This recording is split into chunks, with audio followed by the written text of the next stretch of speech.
Here's the hot take. A lot of the time, what we think is effective work is just busy work. You can do the thing, but are you really doing the thing?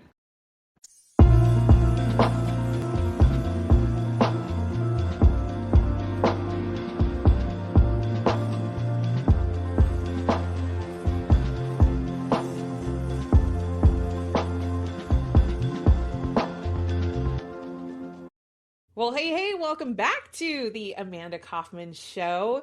And I have to tell you, today I had extra spring in my step because I knew I was going to get to interview Ed Reay. So Ed Reay is a marketing consultant who's consulted on over 115 offers, doing 7 to 9 figures annually. He is the founder of Rule Bender AI and is trained on nearly a dozen esoteric and healing systems. When he's not meditating and exploring consciousness, he's learning Japanese, he's breakdancing, or planning his next trip abroad. Ed, welcome to the show. Thank you. Super excited. Well, and to close the loop on why I was so excited, I had such a spring in my step today, is, dear listener, you may not know this, but Ed coached me for at least a year and a half, might have even been 2 years. Yes. Yeah, and it was straight up some of the best coaching that I've experienced, and that's saying something because I've been in this industry for over 10 years. So yeah, my goodness. So Ed, catch us up. Like what has you super excited these days? What are you doing? What are you working on? What are you exploring? Okay. Well, first thing is what has me the most excited these days is the best way to put it is ecosystems. Cultivating an environment for success. And that's both for my clients, but also for myself. I just came from a 4-day hike and camp inside Haleakala, which is, if you don't know, it's a dormant volcano in Hawaii. And wow. It was crazy.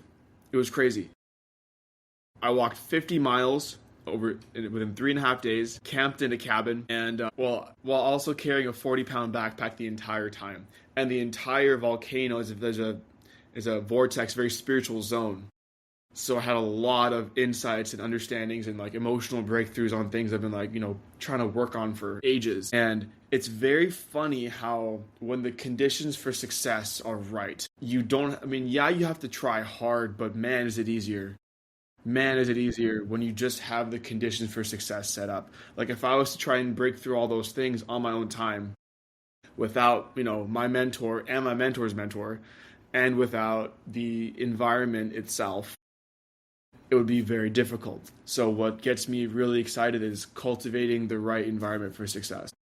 That's so cool. I mean, we met years ago because I was drawn to a company called Clients and Community. And I was so excited about this idea of community. I was like, yes, and in working with them, I really did flip from, a coach who's looking for clients to somebody who's wanting to create more of a community container. So talk to me a little more about what do you mean by ecosystem? Because to me, community speaks very much to people, how people are interacting, whether they feel like they belong or don't belong inside that community, and maybe the culture that you have in there. But you're specifically using the word ecosystem. So I have to imagine you're thinking about more than that. Yes. So ecosystem environment, I'm still playing with the verbiage, but the concept is this. I saw this on Instagram years ago, and it stuck with me today. Which is, if you have a fish in a fishbowl, okay, the fish is sick. You have two options. You can vaccinate the fish to get them healthy, or you can just clean the fucking fishbowl. In our businesses and in our lives, we're trying to vaccinate the fish when it's just clean the fishbowl, right? And that fishbowl could be anything. A lot of the times it's an energy thing, not always necessarily a physical thing.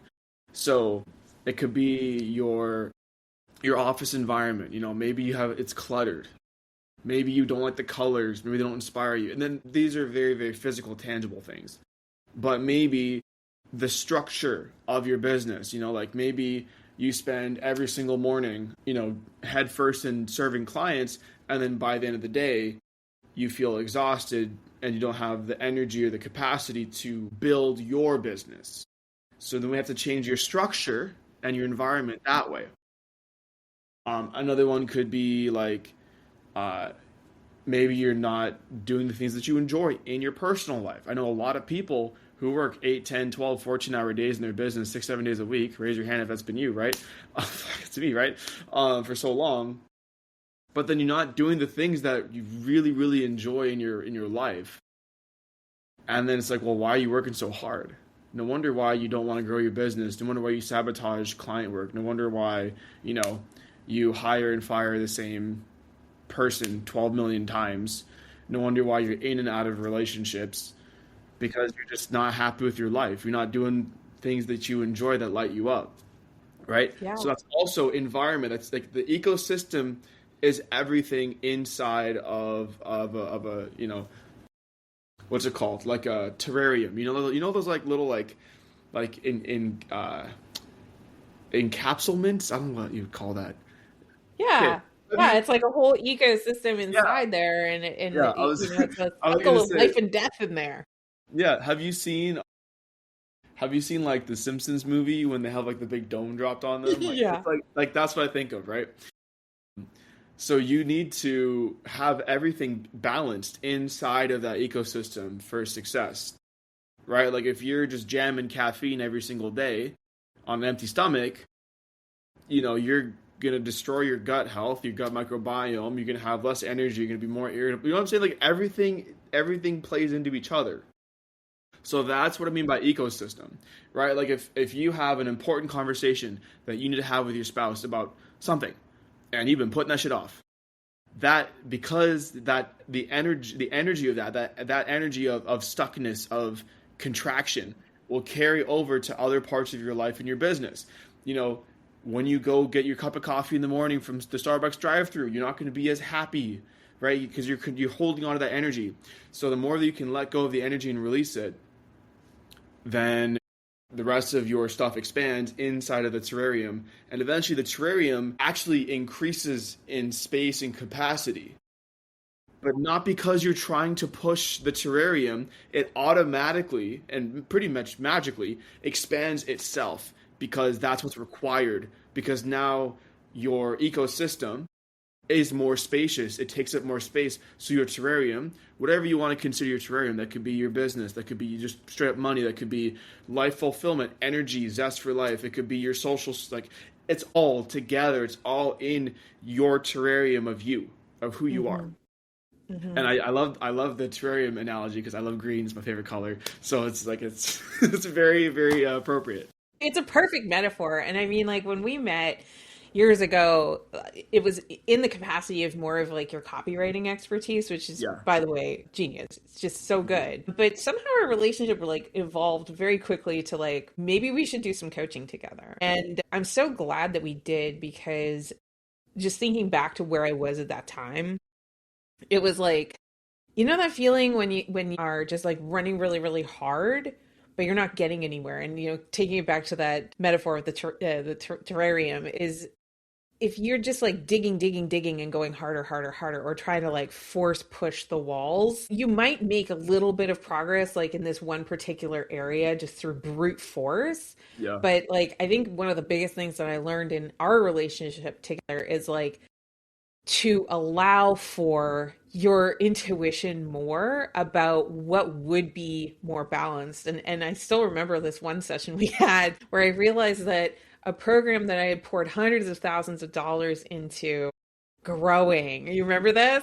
And basically, another metaphor, dragged it out to the backyard and shot it, and came up with something completely different.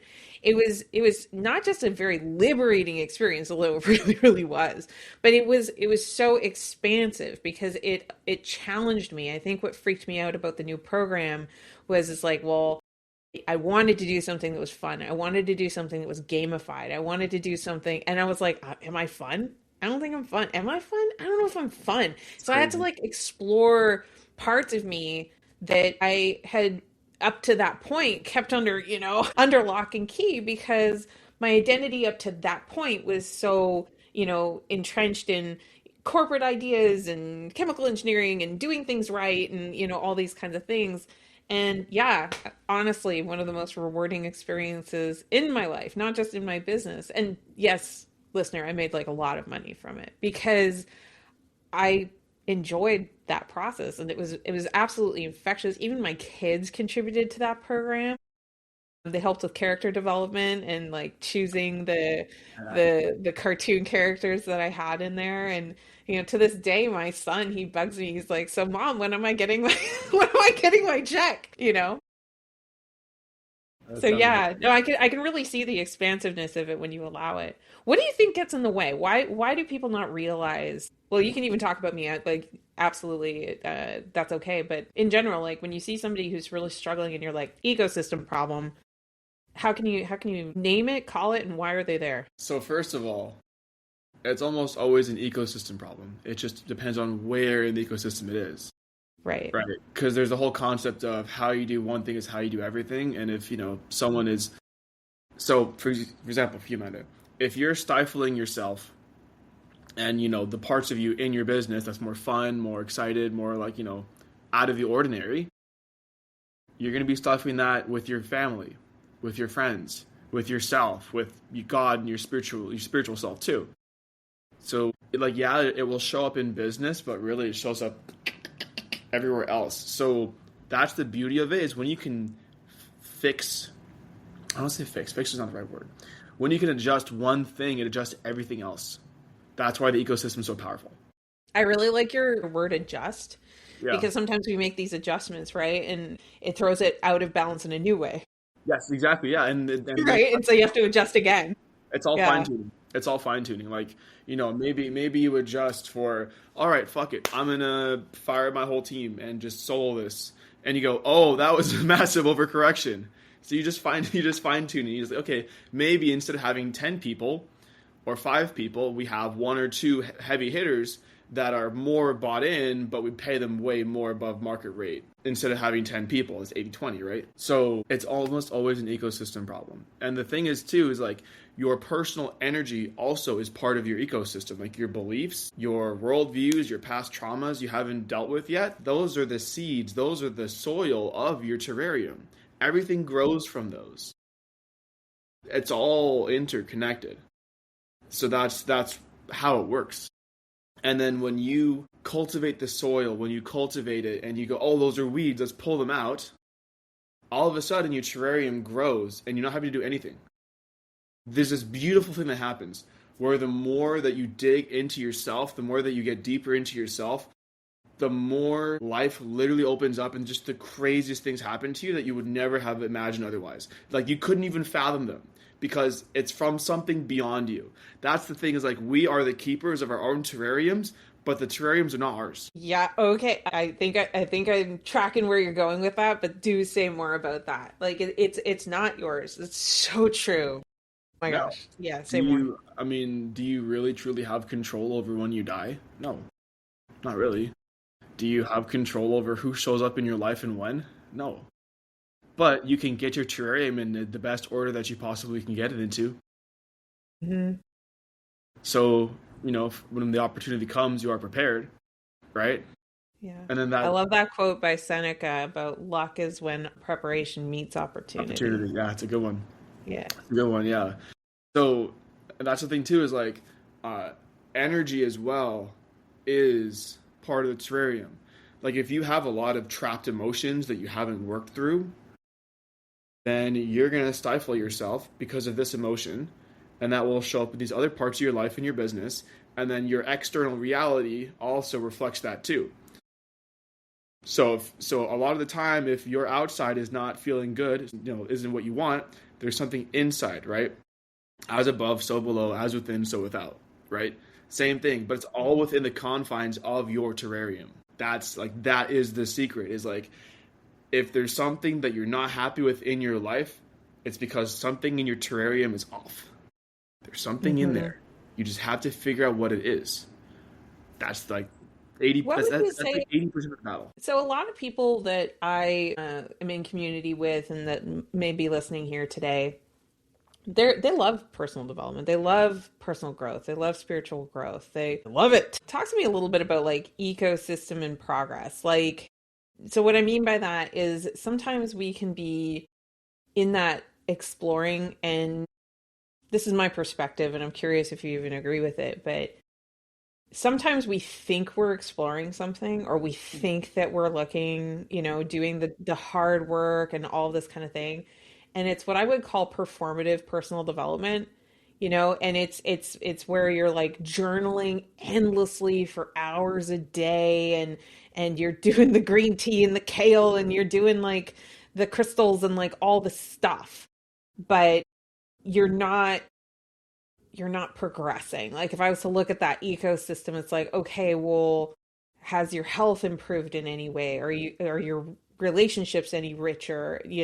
Is your bank account any different? Like, is there any change, making manifest? Or are we, can you speak to the person who might be perhaps growth addicted, and like that's the actual challenge, is they're not doing the damn thing. They're not living their life. So, oh my gosh, that was me for forever. And here's the hot take. It's true. Is a lot of the time what we think is effective work is just busy work. Okay, there's a lot of angles for this one. I'll go with this. It's not about doing the thing. It's about doing the thing. What I mean by that is unpack that. Yeah. Is you can do the activity, you can do, and this was me for the longest time, and I'm still getting out of this, honestly, but you can do the thing, but are you really doing the thing? Like, is your intention in it? Is your full heart and being and presence in it? And this sounds like woo woo as shit. Also, welcome to hanging out with me. Think of it like this. I'm sure this is yes, Amanda, but for the listener, breaking the fourth wall here, have you ever been in a relationship with someone and they said, I love you? And you could tell they really meant that. They really, really fully meant that. You could feel it. And then maybe you guys just had an argument, or you're in a bad point in the relationship and they say, I love you, and you can feel it's hollow. They said it the exact same way. So if the words are the same, the tonality is the same, what's different? The energy and the intention behind it. That kind of proves you can feel the difference of energy. Okay? So, yeah, I'm journaling. I'm doing the activities. You're doing the activities. But are you actually embodying in it? Are you actually doing the journaling? Right? We're going to not look at like how effective is your journaling and are you doing the right tactics, because that's secondary to this, which is, again, this is what I talk about. This is the root. Like, I go for the root because, these tactics are helpful. But, if someone's still not going with intention, but they're doing the right thing, it doesn't matter, because they're still not doing it with intention and with intentionality. Right? It's amazing what you can accomplish with really strong intention. That's why people who are way fucking dumber than you, Mr. and Mrs. Listener, who are way less experienced and, have way less going on for them, are way more successful than you and way happier, because they're going at it with full intention. That's a big part of actually like the smart person's dilemma, is that we are so in our head that when we go and do the thing, we're not doing the thing. Or we're doing it, but we're not actually doing it because we have all this other shit going on in our heads. I imagine it as like this high friction execution, right? And like definitely recovering perfectionist as well, of just like, and when I think about perfectionism, it's like, well, what is that? It's creating an ideal in your mind of what something ought to look like in practice. And then when you go to do the thing, it's not assembling according to that perfect ideal because that was in your imagination, right? Putting those pieces together. But if you're experiencing the judgment the whole time, it's like, it doesn't look good. It's not what I had in mind. Oh no, it's not really working. It's like, yeah, you're doing the thing, but you're probably operating at 10% of your true capacity, because if you just let go of all of that and really contributed, like really did the thing. And I remember that actually in your copy teaching, you were just like, listen to music. get a little drunk, like do something to relax a bit. And my copy improved like I remember that. huge amounts just by not thinking so hard about getting it right. Yeah. Because also Again, objectively, what is right? doesn't exist. It doesn't Again, exist. You're just thinking it about comes it, back to the right? ecosystem. Yeah. It comes back to the ecosystem. It's Yeah. like, oh, like my marketing's not going great. It's like, okay, well, we can look at your tactics, which is what are you saying? Hmm. Or we can go deeper and we can look at who you're being while you're writing. And then we can look at your beliefs about writing, look at your beliefs about your work, and then the writing fixes itself. It's true. Yeah, that's super powerful. So, like, you work with a lot of business owners and things like that. Have you talked to a lot of people about this ecosystem thing? Is it relatively new? This is something I've only just started talking about. Like, I mean, like I've been doing this for years, as you under like, and this has been like an underlying undercurrent of what I've done with clients. Only in this conversation, actually, am I really like, kind of pulling the curtain, you know? Right, leaning right into it. I love it. I'm honored, honestly. I think that that's delightful. It's exactly what my intention was for this show is like, let's just have the conversations, right? Yeah, that actually makes me feel super good. So it's almost like a full circle moment, actually, as I think about this, right? Because you've done things like Rule Bender AI, to help business owners with their compliance, with their advertising and things. Like that's super cool, but it's also like a super analytical side of you Yeah. to express that, right? So how's it feel to actually say it out loud? I'm just curious. How's your terrarium doing? My terrarium's growing right now because like that I think by talking, especially around like the right people and like you really get it, especially because like you get my style and we worked together for so long, so it felt really really good to actually put to words what has been my subconscious operating system, and then putting into a metaphor is like, yeah, sorry, it's not bad. It's not bad. It's not bad. It's actually very good. It's very good. And you're expanding, right? So, historically you've helped a lot of business owners and a lot of like copywriters specifically. And now you're looking to work with like more just like business owners in general. And I'm curious, like what is appealing to you about maybe expanding that market and that influence? Because so for context for those who are listening, a good split of my audience is marketers and a good split is business owners. Before, I would lean heavily on marketers and copywriters. The thing is, a lot of what they're looking, I mean, obviously they're looking for like personal growth. Some of them are, right? Because they're so focused on just doing the work, they want someone who will do the work with them in terms of like, I have 10 million emails for you to review.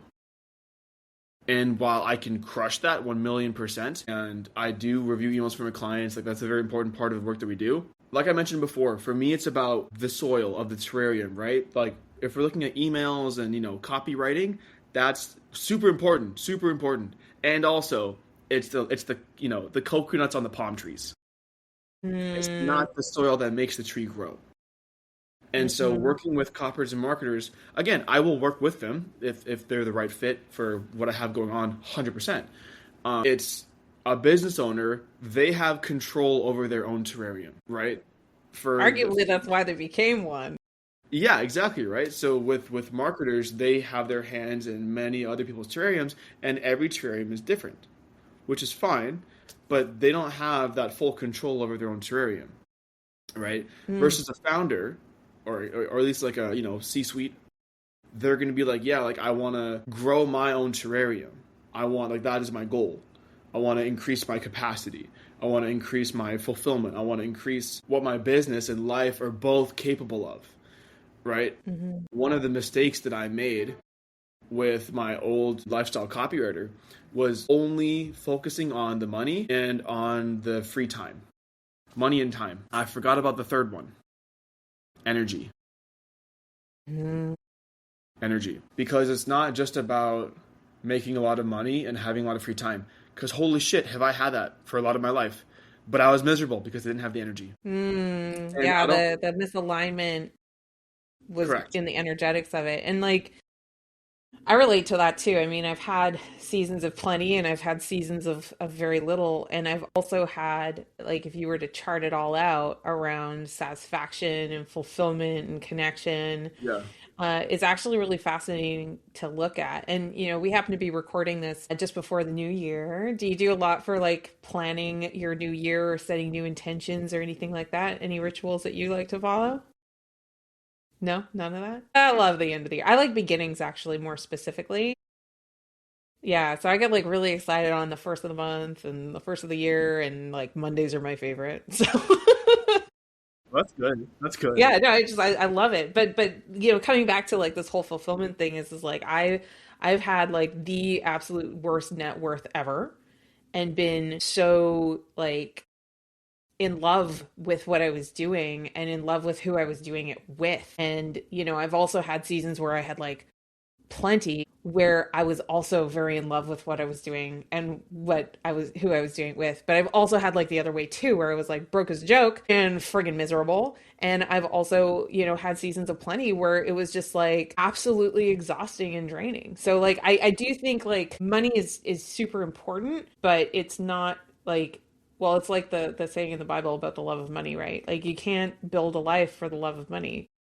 Yeah. That's not the way. Yeah. 100%.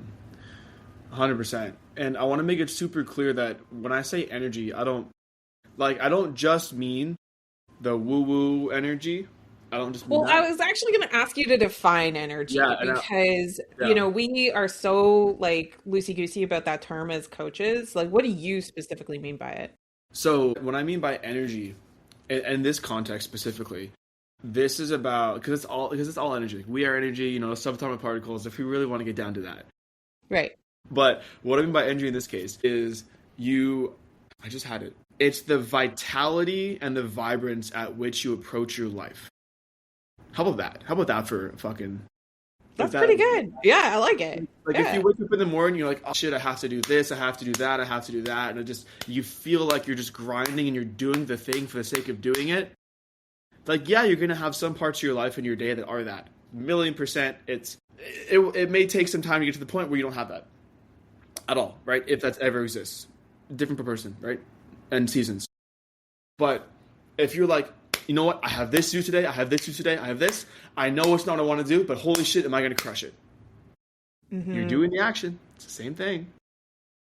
Yeah, I love that. I was actually just doing a high performance session just before we started recording. We were Yeah. talking all about contribution. We were talking about like that playing full out, and it's it's so funny because like in that session I love to ask, where are you like not totally playing full out, like where are you hedging your bets a bit and not really in the highest level of contribution that you're really capable of. Mm. And of course, it's like it's a group program, so it's like silence, right? And so it led to a great conversation. Whenever that happens, pro tip, coaches, whenever you get like total silence of a question that you've asked, a fun way to get it to go again is just talk about some like confidentially, of course, but talk about some of the private conversations you've had around this topic. And so that's what I did. Is I was saying like, hey, a lot of people tell me that they're not doing it because of past experience, or they're not doing it because they have fear of rejection, or they're not doing it because of blah blah blah blah blah blah blah. And it's funny, right? And it's like, and I said, how many obligations do you have that are just obligations for the sake of the obligation being there? And it was just because somebody asked. It wasn't because you have desire in that path. It's not because you're the best suited to that. It's not because you had enthusiasm. So the guidance I gave, and I'm curious what you would say to it, is I said, look, if you look at an obligation and it's got you really like depressed or anxious or frustrated and you're getting those feelings going, that doesn't mean that you shouldn't do it. But then think about what happens after you do it, or after you do it for a long time. If after you do that struggle for a long time, you still don't feel anything, it still is like dread, or it's this like that wasn't worth it, then it's like, well, that's a false obligation. That's probably something you should get rid of and consider like either changing the goal or changing the approach. But like there's something that probably has to change. And I'm just curious, like, how would you coach that if somebody's like not playing to their fullest potential, let's just say, and they see that as an indicator? Well, first of all, in the group coaching program, you're a lot nicer than I am. I would just start calling fucking names like Johnny. Why aren't you? Well, I do that too. Yeah, yeah. I wouldn't be like, this is what I've been hearing. I'd be like, hey, motherfucker. Be like, or especially if I have had like side conversations and I know certain things. I'll be like, hey, Johnny, this is a good time for you to share what we talked about yesterday. Yeah. Yeah. Yeah. Yeah. Exactly. It's like, hey, remember that? I like putting people into the spotlight because then they can't like. Anyway, that's my style. Tactfully done, of course. The big question is like assessing, well, where were they in their life mentally, etc., when they decided to take on that obligation. Ooh, that's so good. Like So I just like like to go down reflecting on to the the timeline. yeah, I go down to the root of it, the seed of it. So like, why did you take this on? Like, why are you doing this in the first place?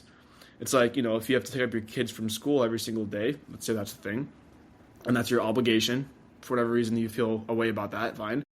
Okay, well, you decided to have kids. You decided to put them in school in this particular place that requires you to go drive, right? So we're Yeah. gonna look at all the reasons why you chose these things, which is it's okay. These are your choices, but we have to be honest about what your choices were. That's so good. Yeah. And then when Just we that look at part, what your even no, yeah, being honest. yeah, and then when we look at what your choices were, we go, okay, well, why did you choose these things? Why do you want kids? Because this, and this. Okay, great, that's good. Why are they in school? So we don't just look at the action, we look at like all the underlying, again, this comes down to your terrarium. We're cultivating the soil. There's magma and like millions of years of delicious nutrients underneath the surface that we're trying to get to right now with this type of conversation to help Hmm. nourish the rest of your terrarium. Right? And Hmm. all of a sudden, we either now come to conclusions about what we want to do. Maybe you have a sitter go and pick your kids up a few days a week. Maybe that's it. Maybe we change where they go to school. Maybe they do homeschooling because actually, I had kids because I want to, do it differently from my parents. Yet here I am complaining about wanting to pick them up. Actually, I want to spend more time with them. Let's change it so they are fucking homeschooled. That's it. Yeah. That's but we make all these decisions and we don't consider the root. We don't consider the beginning point of it. Right? Like that's what it is. It's like it's not about obligation or not obligation. It's about why did you start this in the first place? It's about who were you and where were you mentally, spiritually, physically, emotionally when you made these choices? And what were your other choices? Why did you choose that? And then what caused you to think that this was the appropriate choice? For better, for worse. And then we Hmm. make a decision off of that. Sure. Yeah. And what just came up for me too is like, what, if anything, has changed about that, right? Like, what has changed about maybe the circumstances? Like, sticking with the kids example, we had my youngest was in public school, right? And that was a decision we made for a while. And then we were like, you know what?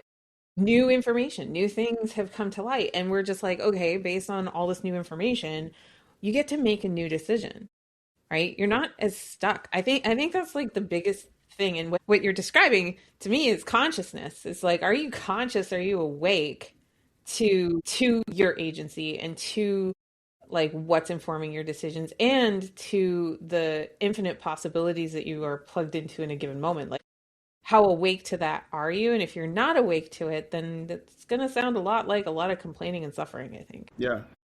Another thing that just came to me actually is maybe it has nothing at all to do with the kid's school.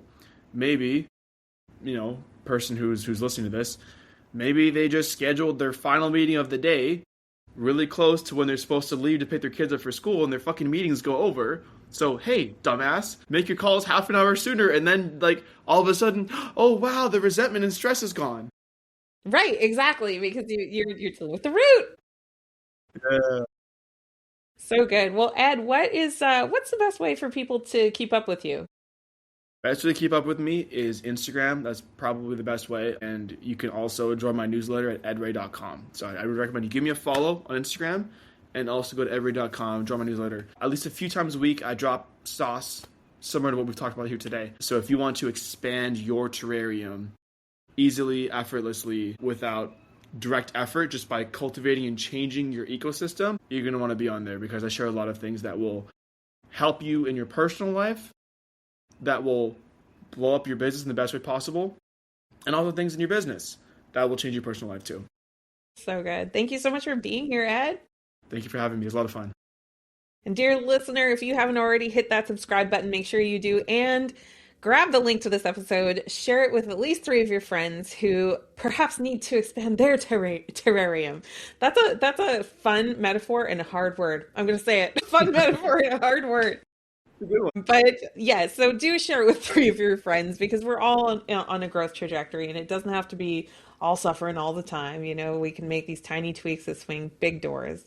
And finally, you know, if you've been loving the show, one of the things that really helps is an honest review because when people are stopping by to think about whether they want to listen, they check out those reviews. So if you've been listening for a while and you love what we have to say, do take 2 minutes and leave an honest review. And until the next time, just keep doing what matters.